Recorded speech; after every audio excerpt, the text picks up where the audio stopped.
Hello and good evening fellas. ମୁଁ ତମର English tutor ପ୍ରାତୀଜି ତୁମକୁ ୱେଲକମ୍ କରୁଛି ଏଇ ଟ୍ୟୁସନକୁ। ଇ ଟ୍ୟୁସନ ହେଉଛି ଆମର ଷ୍ଟେଟ୍ର ମାନେ ଓଡ଼ିଶାର ସବୁଠୁ ଫାଷ୍ଟେଷ୍ଟ ଲର୍ଣ୍ଣିଂ ଇ ପ୍ଲାଟଫର୍ମ। ଯଦି ଏବେ ଯାଏଁ ସବସ୍କ୍ରାଇବ୍ କରିନ ଆଉ ଆପ୍ ଡାଉନଲୋଡ୍ କରିନ ଦେନ୍ ଜଲ୍ଦି ଜଲ୍ଦି ଆପ୍ ଡାଉନଲୋଡ୍ କର ଆଉ ଇ ଟ୍ୟୁସନରେ ସହଜ ଭାବରେ ପଢ଼ିବା ଷ୍ଟାର୍ଟ କର। ଆଜି ଆମେ ପଢ଼ିବା ଆମର ନବମ ଶ୍ରେଣୀ ଇଂଲିଶ ବୁକ୍ର chapter number 7 that is 9 gold medals. Alright, 9 gold medals ଟା କିଏ ଲେଖିଥିଲେ? ଡେଭିଡ୍ ରଥ୍ ଥ୍ରୁ ଏଇଟା ଲେଖା ହେଇଥିଲା। ଡେଭିଡ୍ ରଥ୍ ହଉଛନ୍ତି ତାର ପୋଏଟ୍। ତ ଦେଖିବା ଆମର 9 ଗୋଲ୍ଡ ମେଡାଲ୍ସର ଷ୍ଟୋରିଟା କ'ଣ ଅଛି। ବଟ୍ ତା ପୂର୍ବରୁ ଜାଣିବା ଅଥରଙ୍କ ବିଷୟରେ, ଆମର ପୋଏଟ୍ଙ୍କ ବିଷୟରେ। David Roth was born on 10th October 1954 in Bloomington, Indiana. ତାଙ୍କର ଜନ୍ମ 10th October 1954ରେ ହେଇଥିଲା ଇଣ୍ଡିଆନାର ବ୍ଲମିଂଟନ୍ ଜାଗାରେ। He is an American rock vocalist, song composer, actor and radio personality. ସେ ହଉଛନ୍ତି ରକ୍ ଭୋକାଲିଷ୍ଟ ମାନେ ରକ୍ ହଉଛି ଗୋଟେ ମ୍ୟୁଜିକର ଟାଇପ୍ ଆଉ ଭୋକାଲିଷ୍ଟ ମାନେ ସେମିତି ଗାଆନ୍ତି, ତାଙ୍କର ଭଏସ୍ ଦିଅନ୍ତି ଆଉ ସଙ୍ଗ କମ୍ପୋଜର ବି, ଗୀତ ବି ଲେଖନ୍ତି, ଆକ୍ଟିଂ ବି କରନ୍ତି ଆଉ ରେଡ଼ିଓ ପର୍ସନାଲିଟି ବି। ତାପରେ କେତେ ମାନେ ଜଣଙ୍କ ଭିତରେ କେତେ ସାରା ପର୍ସନାଲିଟି ଅଛି, ମାନେ କେତେ ସାରା ତାଙ୍କର କ୍ୱାଲିଟିଜ୍ ଅଛି ଆଉ ସେ କେତେ ଜିନିଷ କରିପାରନ୍ତି ଦେଖ। The present poem is based on an inspiring event of a race in which 9 differently abled athletes took part in a special Olympics event. এই যে ଆମର poemଟା ଅଛି ଯୋଉଟା ହଉଛି 9 ଗୋଲ୍ଡ ମେଡାଲ, ଏଇଟା ଗୋଟେ ଇନ୍ସପାୟାରିଂ ଇଭେଣ୍ଟ ଉପରେ, ଏଇଟା ଗୋଟେ ସତ ଘଟଣା ଉପରେ ଆଧାରିତ ଯୋଉଟା ଗୋଟେ ରେସ୍ ଥିଲା। ଅଲିମ୍ପିକ୍ସ ହଉଛି ଗେମ୍, ଆମେ ଜାଣିଛେ ସମସ୍ତେ। ଅଲିମ୍ପିକ ଗେମ୍ରେ ଏଇଟା ଗୋଟେ ସ୍ପେଶାଲ ଅଲିମ୍ପିକ୍ସ ଥିଲା ଯୋଉଥିରେ ଏମାନେ ଯୋଉମାନେ ରନର୍ସ ଥିଲେ ଆମର, ସେମାନେ ଯୋଉମାନେ ରେସ୍ରେ ପାର୍ଟିସିପେଟ୍ କରିଥିଲେ ସେମାନେ ଡିଫରେଣ୍ଟଲି ଏବଲ୍ଡ ଥିଲେ, ମାନେ ଡିସେବଲ୍ ଥିଲେ, ମାନେ ସେମାନେ ଆମ ଭଳି ଏମିତି ନର୍ମାଲ ନଥିଲେ, ସେମାନେ ସ୍ପେଶାଲାଇଜ୍ଡ କଣ୍ଡିସନରେ ଥିଲେ।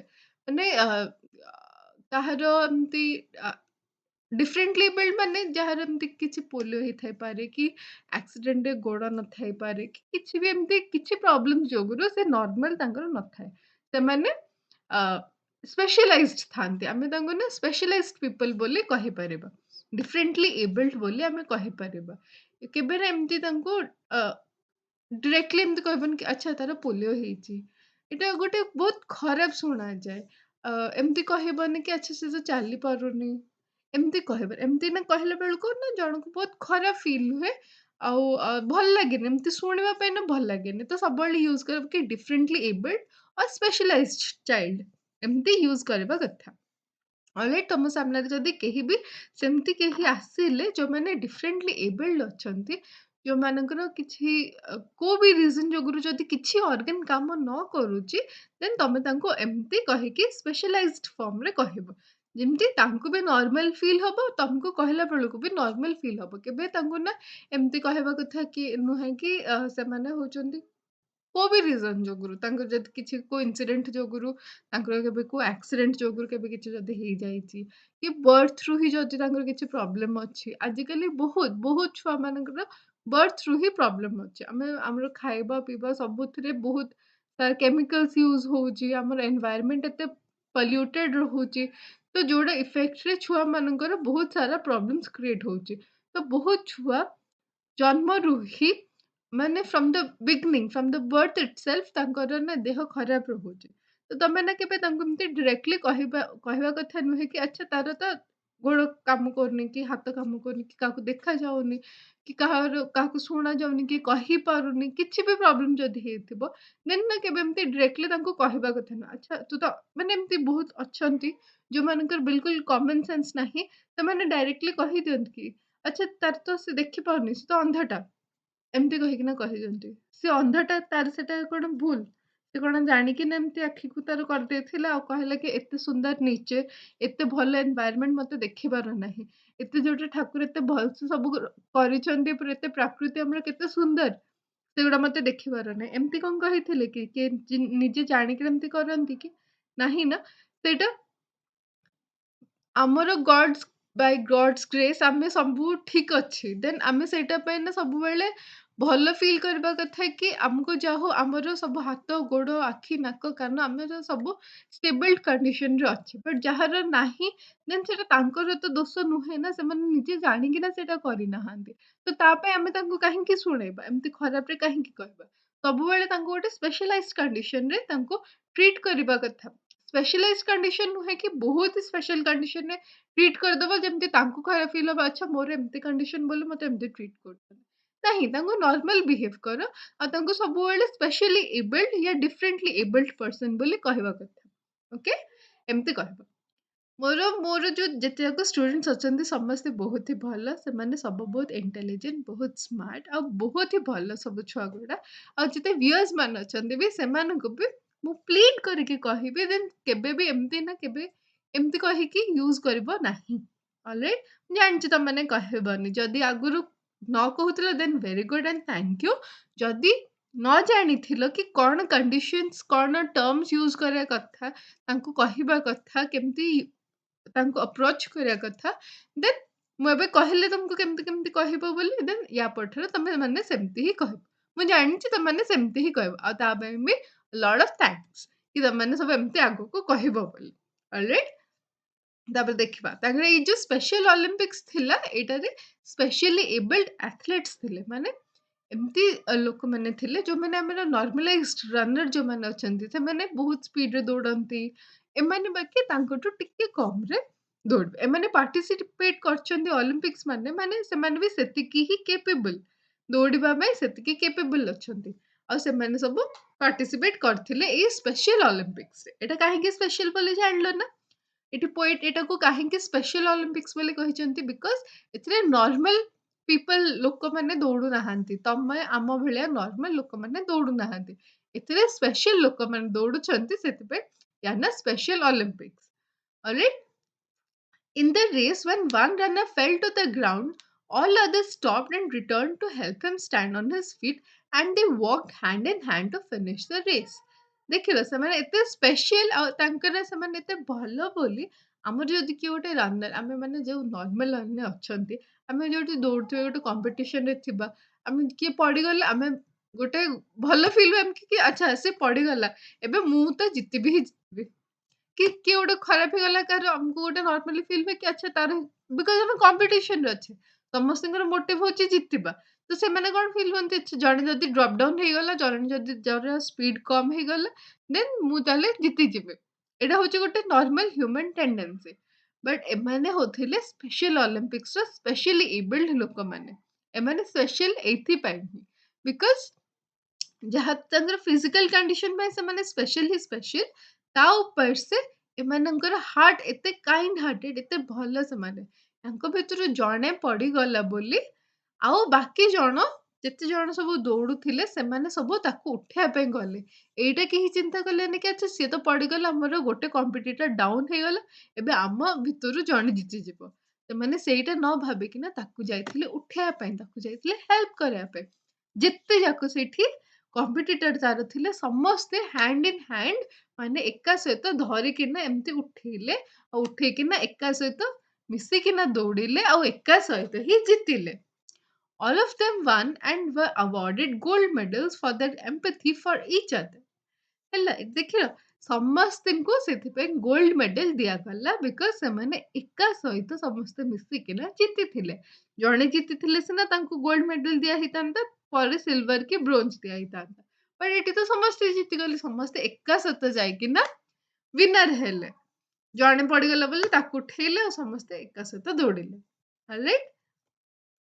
The poem is highly educated in terms of value education is in the competitive world. The poet highlights humanity which is high above the personal achievement. It conveys the great message to the humanity that the world now need more no more competition but more love, affection, fellow feeling, cooperation and collaboration. ସେଠି କଣ କହିଛି କି ଆଜିକାଲିର ଆମର ଯେତେ competitive world ହେଇଗଲାଣି ଆମେ ସମସ୍ତେ ଗୋଟେ ରେସ୍‌ରେ ଦୌଡୁଛେ। ଏମିତି ନାହିଁ କି ଖାଲି ରନିଂ ରେସ୍‌ରେ କି କିଛି ସ୍ପୋର୍ଟସ ବାଲା ରେସ୍‌ରେ। ଆମର ସବୁ କଥାରେ ଆମର ଗୋଟେ ରେସ୍ ଥାଏ। ରେସ୍ ମାନେ କମ୍ପିଟିସନ ସବୁ କଥାରେ ଥାଏ।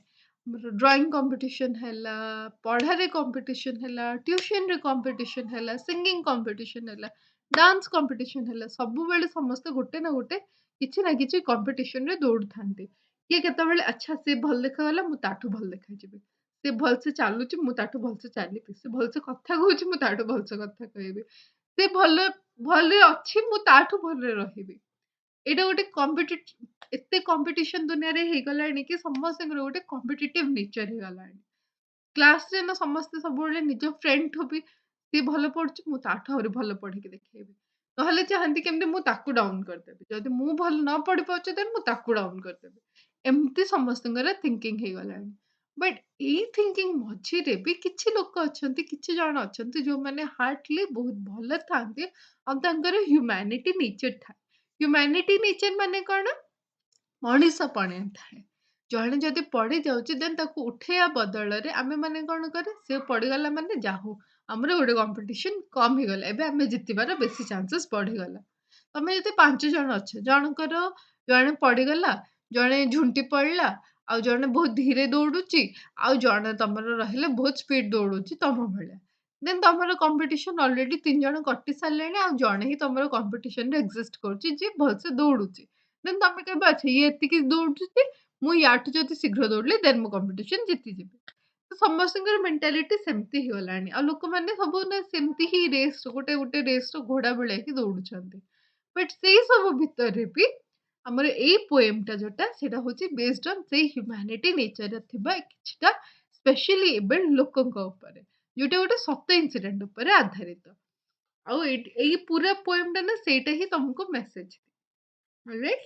ତ ଚାଲ ଯିବା ଆମର ଏବେ ପୋଏମ ଉପରକୁ। 9 gold medals. 9 gold ମେଡାଲ୍ସର first Strandja ଆଉ ସେକେଣ୍ଡ ଷ୍ଟାନ୍ଜା କଣ ଦେଖିଦବା। The athletes had come from all over the country to run for the gold, for the silver, and bronze. Many weeks and months of training, all coming down to these games. ତ ଏଠୁ ବିଭିନ୍ନ country ଆମେ ମାନେ ଜାଣିଛେ କି ଅଲିମ୍ପିକ୍ସଟା ଯୋଉ ଗୋଟେ game ଯୋଉଟା ସବୁଆଡୁ କଣ୍ଟ୍ରିରୁ ବହୁତ ସାରା ଆଥଲେଟ୍ସ ମାନେ ଆସନ୍ତି, ବହୁତ ସାରା ପ୍ଲେୟର୍ସ ମାନେ ଆସନ୍ତି ଖେଳିବା ପାଇଁ। ତ ଏଇ ଆଥଲେଟିକ୍ ଗେମ୍‌ରେ ଆମର ଯୋଉ ଅଲିମ୍ପିକ୍ସ ଅଛି ସେଇଠି ବହୁତ ସାରା କଣ୍ଟ୍ରିରୁ ଲୋକମାନେ ଆସିଛନ୍ତି to run for the gold, for the silver and bronze. ଗୋଲ୍ଡଟା କାହାକୁ ଦିଆ ହୁଏ? ଯିଏ ଫର୍ଷ୍ଟ ହୁଅନ୍ତି ତାଙ୍କୁ ଗୋଲ୍ଡ ଦିଅନ୍ତି। ଯିଏ ଫର୍ଷ୍ଟ ରନର୍ ଅପ୍ ହୁଏ ତାଙ୍କୁ ସିଲଭର ଦିଅନ୍ତି ଆଉ ଯିଏ ସେକେଣ୍ଡ ରନର୍ ଅପ୍ ହୁଏ ତାଙ୍କୁ ବ୍ରୋଞ୍ଜ ଦିଆଯାଏ। ମାନେ ଯିଏ ଫର୍ଷ୍ଟ ପୋଜିସନରେ ଥାଏ ତାଙ୍କୁ ଗୋଲ୍ଡ, ଯିଏ ସେକେଣ୍ଡ ପୋଜିସନରେ ଥାଏ ତାଙ୍କୁ ସିଲଭର, ଆଉ ଯିଏ ଥର୍ଡ ପୋଜିସନରେ ଥାଏ ତାଙ୍କୁ ବ୍ରୋଞ୍ଜ ଦିଆ ହୁଏ। ଆଉ ସେମାନେ ଯୋଉମାନେ ଆସନ୍ତି ସେମାନେ କଣ ଏମିତି ଖାଲିଟାରେ ଆସିଯାଆନ୍ତି ଟିକେ ପ୍ରାକ୍ଟିସ କରିକି ନା ହଁ ମୁଁ ଜିତିଯିବି ଏମିତି ଭାବିକି ନା। ବହୁତ ବର୍ଷ, ବହୁତ ସପ୍ତାହ ଲାଗିଯାଏ, ବହୁତ ମାସ ଲାଗିଯାଏ ତାଙ୍କୁ ଟ୍ରେନ୍ ହବା ପାଇଁ। ବହୁତ ପ୍ରାକ୍ଟିସ ଦରକାର, ବହୁତ ହାର୍ଡ ୱାର୍କ ପରେ ସେମାନେ ଟ୍ରେନ୍ ହେଇକିନା ଏଇ ଗେମ୍ ପାଇଁ ପ୍ରିପେୟାର ହେଇକିନା ନିଜ କଣ୍ଟ୍ରିର ବିହାଫରେ ରିପ୍ରେଜେଣ୍ଟ କରିକି ନିଜ ଦେଶକୁ ସେମାନେ ଆସନ୍ତି ଅଲିମ୍ପିକ୍ସ ଖେଳିବା ପାଇଁ। ନେକ୍ସଟ ଆସିଲା The spectators gathered around the old field to cheer on all young women and men. The final event of the day was approaching. Excitement grew high to begin. ତ ଏଠି କଣ କହିଛି କି spectators gathered around the old field. Old field ମାନେ ସ୍ପେକ୍ଟାକ୍ଟର୍ସ ମାନେ କଣ? ଯୋଉମାନେ audience ଅଛନ୍ତି, ଯୋଉମାନେ ଆସିଛନ୍ତି ଦେଖା କରିବା ପାଇଁ। ତାଙ୍କର ତମର ଯୋଉ ଆଥଲେଟ୍ସ ଅଛନ୍ତି, ଯୋଉମାନେ ସବୁ ଅଛନ୍ତି ଗେମ୍ ଖେଳିବା ପାଇଁ ଯୋଉମାନେ ଆସିଛନ୍ତି, ତାଙ୍କର ଫ୍ରେଣ୍ଡସ୍ ହେଇପାରନ୍ତି, ତାଙ୍କର ରିଲେଟିଭ୍ସ ହେଇପାରନ୍ତି, ତାଙ୍କର ଫ୍ୟାମିଲି ହେଇପାରନ୍ତି, କି ତାଙ୍କର କିଏ ଚାହନେ ବାଲେ ଯିଏ ତାଙ୍କୁ ଚାହାନ୍ତି କି ସିଏ ଜିତନ୍ତୁ ବୋଲି, ସେଇମାନେ ହେଇପାରନ୍ତି, ନର୍ମାଲ ଅଡିଏନ୍ସ ହେଇପାରନ୍ତି ଯୋଉମାନଙ୍କୁ ସେଇ ସ୍ପୋର୍ଟସ ପସନ୍ଦ, ଯୋଉମାନେ ଆସନ୍ତି ଗେମ୍‌ଟାକୁ ଦେଖିବା ପାଇଁ। ଯୋଉମାନେ ଅଡିଏନ୍ସରେ ଥାଆନ୍ତି ସେମାନଙ୍କୁ ସ୍ପେକ୍ଟାକ୍ଟର୍ସ ବୋଲି କୁହାଯାଏ। ତ ସ୍ପେକ୍ଟାକ୍ଟର୍ସ ପୁରା ଯୋଉ ଫିଲ୍ଡ ଅଛି ସେଠି ପୁରା ଫୁଲ୍ ହେଇକିନା ଅଛନ୍ତି, ଗ୍ୟାଦର ହେଇକିନା ଅଛନ୍ତି, ଏକତ୍ରିତ ହେଇଛନ୍ତି। To cheer on all young women and men. ଯୋଉମାନେ ସବୁ ଖେଳୁଛନ୍ତି, ଯୋଉ ୟଙ୍ଗ ୱିମେନ୍ ଆଉ ମେନ୍ ଅଛନ୍ତି, ଯୋଉମାନେ ସବୁ ଯେତେ ଝିଅ, ଯେତେ ପୁଅ, ଯେତେ ଲୋକ, ଯେତେ ଲେଡିଜ୍ ମାନେ ଖେଳୁଛନ୍ତି ସମସ୍ତଙ୍କୁ ଚିୟର୍ ଅପ୍ କରିବା ପାଇଁ। ତାଙ୍କୁ ଆହୁରି ଆପ୍ରିସିଏଟ୍ କରିବା ପାଇଁ, ତାଙ୍କୁ ଯେମିତି ଖେଳିବାରେ ତାଙ୍କୁ ଆହୁରି ଚିୟର୍ ଅପ୍ କଲେ ନା ଆହୁରି ଗୋଟେ ତମର ସ୍ପୋର୍ଟସମ୍ୟାନ ସ୍ପିରିଟଟା ବାହାରିକିନା ଆସେ। ତ ତାଙ୍କୁ ଚିୟର କରିବା ପାଇଁ ଆସିଛନ୍ତି। The final event of the day was approaching. Excitement grew high to begin. ମାନେ ଫାଇନାଲ ଇଭେଣ୍ଟଟା ଆସିଲାଣି ଏବେ। ଆଗରୁ ଆମର ଅଛି ସେମିଫାଇନାଲ ଅଛି, ତା ପୂର୍ବରୁ ବି ଅଛି କ୍ୱାର୍ଟର ଫାଇନାଲ୍ସ ଅଛି। ଏମିତି ହେଇ ଫାଇନାଲ ଡେଟା ଆସିଲାଣି ଆଉ ସମସ୍ତେ ବହୁତ ଏକ୍ସାଇଟେଡ ଅଛନ୍ତି। ନିଜ ଯାହାକୁ ସେମାନେ ସପୋର୍ଟ କରୁଛନ୍ତି ତାଙ୍କୁ ଚିୟର କରିବା ପାଇଁ ସେଠି ଛିଡା ହେଇଛନ୍ତି। ଆଉ ଏକ୍ସାଇଟମେଣ୍ଟ ବହୁତ ଅଛି। କି ସେମାନେ ଆଜିର ମ୍ୟାଚରେ ଡିପେଣ୍ଡ କରେ କି କିଏ ଜିତିବ ଆଉ କିଏ ହାରିବ। ଏତେ ବର୍ଷର ଯୋଉ ମେହନତ ସେମାନେ କରିକି ଆସିଛନ୍ତି, ଏତେ ଯୋଉ ହାର୍ଡୱାର୍କ କରିକିନା ଆସିଛନ୍ତି ସେଇଟା ଆଜି ରଙ୍ଗ ଆସିବ କି ନାହିଁ। ସେମାନେ ନିଜ କଣ୍ଟ୍ରି ପାଇଁ ଗୋଲ୍ଡ, ସିଲଭର କି ବ୍ରୋଞ୍ଜ କଣ ଜିତିକିନା ଯିବେ। ତ ସମସ୍ତେ ଚାହାନ୍ତି କି ଜିତିବା ପାଇଁ। ଅଲରାଇଟ୍ କେହି ଆସନ୍ତିନି କି ମୁଁ ହାରିବି ବୋଲି। ବଟ୍ ଯୋଉମାନେ ହାରିଗଲେ ସେମାନେ କଣ ଖରାପ ଫିଲ୍ କରନ୍ତି? ସେମାନେ ଫାଇନାଲ୍ସ ଯାଏଁ ଗଲେ। ଏତେ କଣ୍ଟ୍ରିର ହରେଇ ସେମାନେ ଫାଇନାଲ ଯାଏଁ ପହଞ୍ଚିଲେ। ତ ତାଙ୍କୁ ବି ଖରାପ ଫିଲ୍ କରିବା କଥା ନୁହେଁ। ତ ସେମାନେ ବି ଖରାପ ଫିଲ୍ କରନ୍ତିନି ବିକଜ୍ ଅଲିମ୍ପିକ୍ସର ରୁଲ୍ ହଉଛି ସେଇଟା। ଯଦି ତମେ ହାରିଲ ଦେନ୍ ତମେ ଖୁସି ହବା କଥା କି ତମେ ଏତେ ଲେଭେଲ ଯାଏଁ ପହଞ୍ଚିଲ। ଆମେ ଯଦି 100ଟା କ୍ରସ୍ ନ କରିପାରିଲେ ବଟ୍ ଆମେ 99 ଲେଭେଲ ଯାଏଁ ତ ଆସିଲେ, ସେଇଟା ପାଇଁ ବି ଖୁସି ହବା କଥା। ତ ଏଇ ସେକେଣ୍ଡ ଷ୍ଟାଞ୍ଜାର ମିନିଂ ହଉଛି ସେଇଟା। ଏଠି ହଉଛି ଆମର ଗୋଲ୍ଡ, ସିଲଭର ଆଉ ବ୍ରୋଞ୍ଜର ମେଡାଲ୍ସ। ଅଲରାଇଟ୍? ତାପରେ ଦେଖିବା third Strandja. The blocks were all lined up for those who would use them, the 100-yard dash and the race to be run. These were 9 resolved athletes in back of the starting line, poised for the sound of the gun. The blocks were all lined up for those who would use them. ଏଠି ମାନେ ୟାର ମାନେ କଣ? ହଁ, the blocks were all lined up. Blocks ଗୁଡା କୋଉଟା ଥାଏ? ଯୋଉଟା ଆମେ ଦେଖିଥିବ, ଯଦି କେବେ ନୋଟିସ୍ କରିଥିବ, କେବେ ଆଥଲେଟିକ୍ ଗେମ୍ସ କିଛି ଦେଖିଥିବ କି ରନିଂ ରେସ୍ ଦେଖିଥିବ କି ନ୍ୟୁଜରେ କେବେ ଦେଖିଥିବ, ଦୌଡ଼ିଲା ପୂର୍ବରୁ ଗୋଟେ ତାଙ୍କର ପାଦ ପାଖରେ ଗୋଟେ ଛୋଟ ମେସିନ୍ସ ଥାଏ ଦେଖିଛ, ଯୋଉଠି ସେ ଏମିତି ଗୋଡ ରଖିଥାନ୍ତି। ସେଇ ମେସିନ୍ସ ଗୁଡାକୁ ବ୍ଲକ୍ସ ବୋଲି କୁହାଯାଏ। ସେଗୁଡା ବ୍ଲକ୍ସ ହିଁ। ତାକୁ ବ୍ଲକ୍ସ କୁହାଯାଏ ଯୋଉଠି ସେମାନେ ଏମିତି ଗୋଡ ରଖିକିନା ରେଡି ହୁଅନ୍ତି ଦୌଡ଼ିବା ପାଇଁ। ତାଙ୍କର ସେଇଟା ଷ୍ଟାର୍ଟିଂ ପଏଣ୍ଟ ଥାଏ। ତାପରେ 100-yard dash and the race to be run. These were 9 resolved athletes in back of the starting line, poised for the sound of the gun. ହେଲା, ତ ଏଠି କଣ ୟାର ମାନେ କଣ ଥିଲା କି ଏଠି 9ଟା ଆଥଲେଟ୍ ଥିଲେ। ଆମର ଯୋଉ ଡିସେବଲ୍ଡ ଆଥଲେଟ୍ ଥିଲେ, ଯୋଉ ଡିଫରେଣ୍ଟଲି ଏବଲ୍ଡ ଆଥଲେଟ୍ ଥିଲେ, ସେମାନେ 9 ଜଣ ଥିଲେ। ଆଉ ସେମାନଙ୍କୁ 100 ମିଟର ରେସ୍‌ରେ ଦୌଡ଼ିବାର ଥିଲା।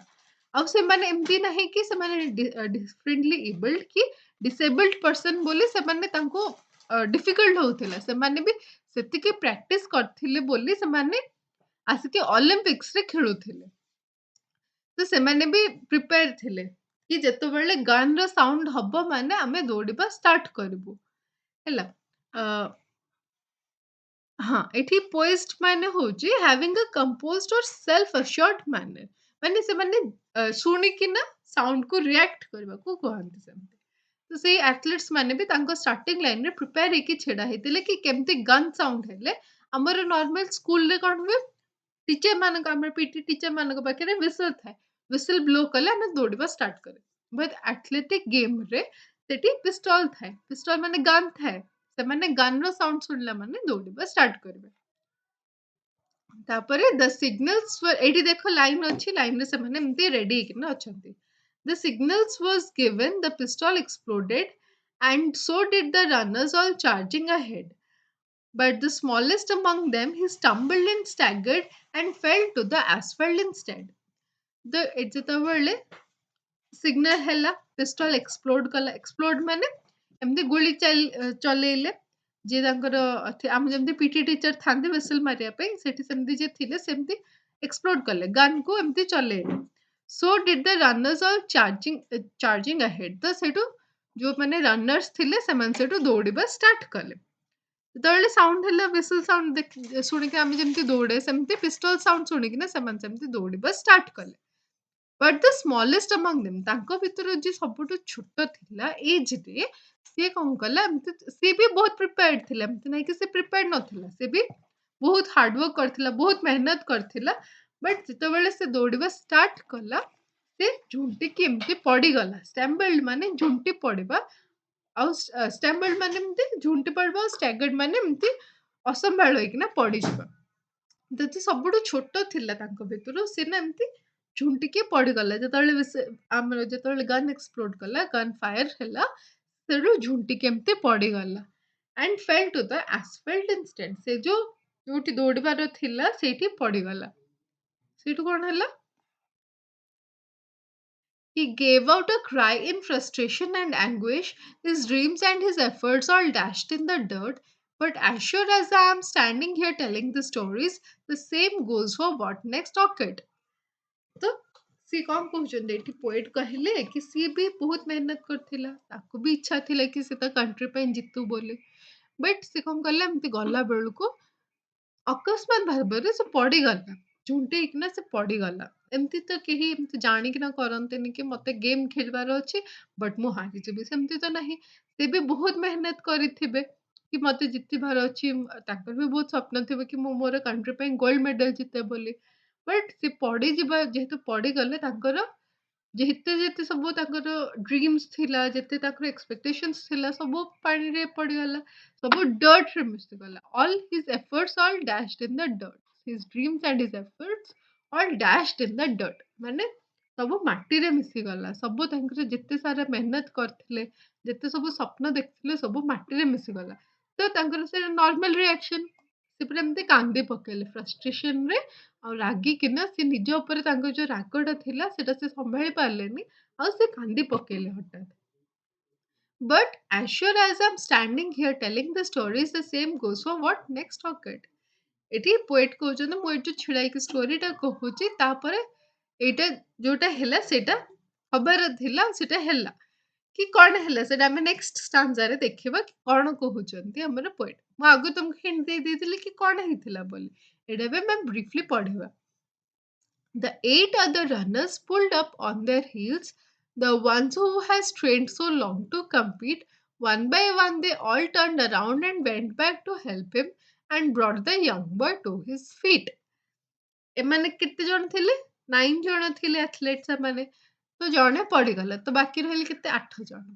ଯେତେବେଳେ ସେମାନେ ଦୌଡ଼ିବା ଷ୍ଟାର୍ଟ କଲେ ଆଉ ଦେଖିଲେ କେମିତି ସେ ଆର ପିଲାଟା ଯିଏ ସବୁଠୁ ସାନ ଥିଲା ତାଙ୍କ ଭିତରୁ ସେ ପଡ଼ିଯାଇଛି ଆଉ ଏମିତି ରାଗିକିନା ଆଉ ଦୁଃଖରେ ଏମିତି କାନ୍ଦୁଛି, ଆଉଟ୍ ଅଫ୍ ଫ୍ରଷ୍ଟ୍ରେସନ କାନ୍ଦୁଛି। ଆଉ ସେମାନେ ଦେଖିପାରୁଥିଲେ କି ସେ ତାର ମାନେ ଯୋଉ ସ୍ୱପ୍ନ ଥିଲା ତାର ଏମିତି ଭାଙ୍ଗିଗଲା। ଯେତେ ଏତେ ସାରା ଏଫର୍ଟ କରିଥିଲା, ସେମାନେ ବି ଯେମିତି ଏତେ ହାର୍ଡୱାର୍କ କରିଥିଲେ, ତାଙ୍କର ସବୁ ଜିତିବା ପାଇଁ ଯୋଉ ଏତେ ଏଫର୍ଟ କରିଥିଲେ, ଯୋଉ ଚେଷ୍ଟା କରିଥିଲେ, ସେଗୁଡ଼ା ସେମାନେ ଜାଣିଛନ୍ତି। ସେମାନେ ବି କେତେ ପ୍ରାକ୍ଟିସ କରିଛନ୍ତି।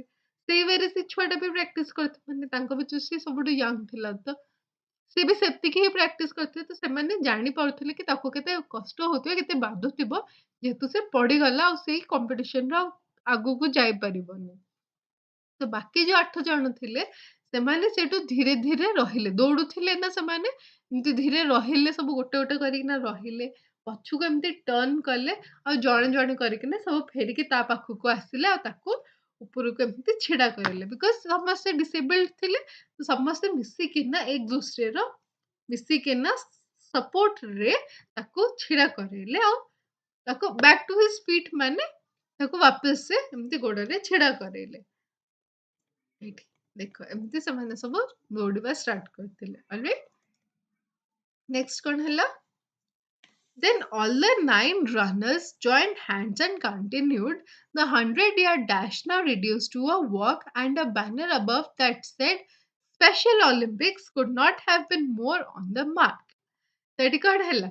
ତାପରେ ଗୋଟେ ଅଲଗା ଟାଇପର ମିରାକଲ ହେଲା। ଯୋଉଟା 100 ମିଟରର ରେସ୍ ଥିଲା, ଯୋଉଟାରେ ଦୌଡ଼ିକିନା କମ୍ପିଟିସନ ଥିଲା କି ଜଣେ ଜିତିକିନା ନିଜ କଣ୍ଟ୍ରି ପାଇଁ ଗୌରବ ଆଣିବ, ସେଇଠି ସମସ୍ତେ ରହିଗଲେ ହାତରେ ହାତ ମିଶେଇ 9 ଜଣ ଯାକ ଏମିତି ଚାଲିବା ଷ୍ଟାର୍ଟ କଲେ। ଯୋଉଟା ଥିଲା ରନିଂ ରେସ୍ ସେଟା କନଭର୍ଟ ହେଇଗଲା ୱାକକୁ।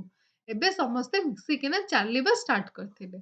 ଆଉ ଚାଲିଲା ବେଳେ ଉପରେ ଯୋଉଟା ତାଙ୍କର ମରା ହେଇଥିଲା ବ୍ୟାନର କି ଏଇଟା ଗୋଟେ ସ୍ପେଶାଲ ଅଲିମ୍ପିକ୍ସ, ଏଇଟା ତାଠୁ ଆଉ କିଛି ସ୍ପେଶାଲ ହେଇପାରିବନି। ଏଇଟା ସ୍ପେଶାଲ ଅଲିମ୍ପିକ୍ସ କାହିଁକି ମରା ହେଇଥିଲା? ବିକଜ ଏଠି ଡିସେବଲ୍ଡ ମାନେ ଦୌଡ଼ିବାର ଥିଲା, ସେଥିପାଇଁ ଏଇଟାକୁ ସ୍ପେଶାଲ ଅଲିମ୍ପିକ୍ସ ବୋଲି ଲେଖା ହେଇଥିଲା। ବଟ୍ ଏଇଟା ଆହୁରି ସ୍ପେଶାଲ ହେଇଗଲା ଆଉ ସ୍ପେଶାଲର ୱାର୍ଡଟାକୁ ସ୍ପେଶାଲ ଫିଲ୍ କରେଇଲେ ଏଇ ଯୋଉ ଆମର ସ୍ପେଶାଲି ଡିସେବଲ୍ଡ ଲୋକମାନେ ଥିଲେ। ସେମାନେ ଖାଲି ସ୍ପେଶାଲି ଡିସେବଲ୍ଡ ନଥିଲେ, ସେମାନେ ନିଜ ଭିତରେ ତାଙ୍କର ସେତିକି ସ୍ପେଶାଲାଇଜେସନ ଥିଲା। ତାଙ୍କର ଗୁଡ୍ ହାର୍ଟ, ତାଙ୍କର କାଇଣ୍ଡ ହାର୍ଟ ତାଙ୍କୁ ଆହୁରି ସ୍ପେଶାଲ ବନେଇଥିଲା। ବିକଜ ସେ ଜଣେ ଯୋଉଟା ପଡି ଯାଇଥିଲେ ତାକୁ ନ ଛାଡିକିନା ତାକୁ ସାଙ୍ଗରେ ଧରିକିନା ट्रॉफी मैटर करलानी तांको जितिबा मैटर करलानी बिकॉज़ माने कॉम्पिटिशन को आछंती। एटी समस्ते चाहुंतिले जितिया ପାଇଁ। 9 जण जाको चाहुंतिले कि आमे जितु बोली। बट जितिबा मैटर करलानी तांको बट तांको कोन मैटर करला केमती आमे जाइके ना समस्ते मिसिकी ना जो हमर एंड लाइन अछि सेठी को जिबु। तो केही एटी दौड़ु नथिले कि केही एटी हड़बड़ नथिले। समस्ते एमती एका सहित हातरे हात मिसिकी एमती चाली चाली मार्क जाए गले। आ ସେଇଟା ହିଁ ତାଙ୍କୁ ସ୍ପେଶାଲ ଅଲିମ୍ପିକ୍ସକୁ ଆହୁରି special ବନେଇଦେଲା। That's how the race ended. With 9 gold medals, they came to the finish lines holding hands still, understanding ovation and 9 beaming faces said more than these words ever will. ଏମିତି ତାଙ୍କୁ 9ଟା gold medal ମିଳିଥିଲା। ଏକା ସହିତ ସମସ୍ତେ ଜିତିଲେ। ଏଥିରେ ତ ସମସ୍ତେ ହିଁ ଫର୍ଷ୍ଟ ହେଇଗଲେ। ସେକେଣ୍ଡ ଆଉ କିଏ ରହିଥିଲେ ସିନା ବାକି ସେକେଣ୍ଡ ହେଇଥାନ୍ତା। ଏକା ସହିତ ଆସିକିନା ସେମାନେ ଫିନିଶ ଲାଇନକୁ ଟଚ୍ କଲେ। ତ ଜିତିଲେ କିଏ? ସମସ୍ତେ ଯେତେ ଯାକ 9 ଯୋଉ ଥିଲେ ଡିସେବଲ୍ଡ ଲୋକ ସେମାନେ ସମସ୍ତେ ଜିତିଥିଲେ। ସମସ୍ତେ ଫିନିଶ ଲାଇନ ଯେତେବେଳେ ଆସିକିନା କମ୍ପିଟ୍ କରିକିନା ଚାଲିକିନା ଯେତେବେଳେ ଆସିଲେ ସେତେବେଳେ ବି ସେମାନେ ଏକା ସହିତ ହାତ ଧରି ଧରିକିନା ଚାଲିକି ଆସିଥିଲେ। ଆଉ ଯେତେବେଳେ ତାଙ୍କୁ ଗୋଲ୍ଡ ମେଡାଲ ମିଳିଥିଲା ସେତେବେଳେ ବି ସବୁ ଏକା ସହିତ ଏମିତି ହାତ ଧରିଥିଲେ। ତାପରେ and standing ovation and 9 beaming faces। Standing ovation ମାନେ ଲୋକମାନେ ଯେତେ ଯାକ ଅଡିଏନ୍ସ ଥିଲେ, ଯେତେ ଯାକ ତାଙ୍କର ଆମର ସ୍ପେକ୍ଟାଟର୍ସ ଥିଲେ, ସେମାନେ ସମସ୍ତେ ଖୁସି ହେଇଗଲେ। ଖୁସି ହେଇକିନା ତାଙ୍କୁ ଏମିତି ପୁରା ପ୍ଲଡ୍ କରୁଥିଲେ, ଖୁସି ହେଇକିନା ତାଙ୍କୁ ଆପ୍ରିସିଏଟ୍ କରୁଥିଲେ, ତାଳି ମାରୁଥିଲେ, ସବୁ ଖୁସିରେ ପାର୍ଟି କରୁଥିଲେ, ଚିଲଉଥିଲେ। ଆଉ ସେମାନେ ତାଙ୍କ ସାମ୍ନାରେ ଥିଲେ 9 beaming faces।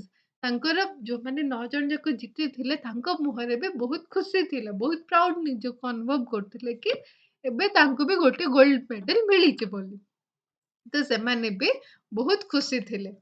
said more than these words ever will। ତାଙ୍କର ଯୋଉ ଫେସ୍‌ଟା ଥିଲା ନା, ତାଙ୍କର ଯୋଉ ଖୁସିଟା ଥିଲା ତାଙ୍କ ମୁହଁରେ, ଆଉ ଯୋଉ ଲୋକମାନଙ୍କର ଯୋଉ କରତାଳି ଥିଲା, ମାନେ ହାତ ତାଳି ମାରୁଥିଲେ, ଯୋଉ ଖୁସିରେ ଚିଲଉଥିଲେ, ଆପ୍ରିସିଏଟ୍ କରୁଥିଲେ ସମସ୍ତିଙ୍କୁ, ସେଇଟା ଏଇ ୱାର୍ଡସର ଅପେକ୍ଷା ସେଇଟା ବହୁତ ବେଶୀ ଥିଲା। ରାଇଟ୍ ବୁଝିପାରିଲ ଏଇଟା ପୁରା ମିନିଂଟା ଏ ପୋଏମର ତମେ ସବୁ ବୁଝିପାରିଲ କି କେତେ ଖୁସି ଥିଲେ ସମସ୍ତେ ଏଗୁଡ଼ା ସବୁ ଦେଖିକିନା ଆଉ ଜାଣିକିନା। ଆଉ ଏଇଟା ଯେତିକି ଆମେ ୱାର୍ଡସରେ ଆମେ ଏକ୍ସପ୍ଲେନ୍ କରୁଛେ ତାଠୁ ସେଇ ଟାଇମର ସେଇ ମୁହୂର୍ତ୍ତଟା ବହୁତ ବେଶୀ ଖୁସିଦାୟକ ଥିଲା। ଆଚ୍ଛା, ଆମେ ଏଇ ପୋଏମରେ ଗୋଟେ କଥା ନୋଟିସ୍ କରିଛ?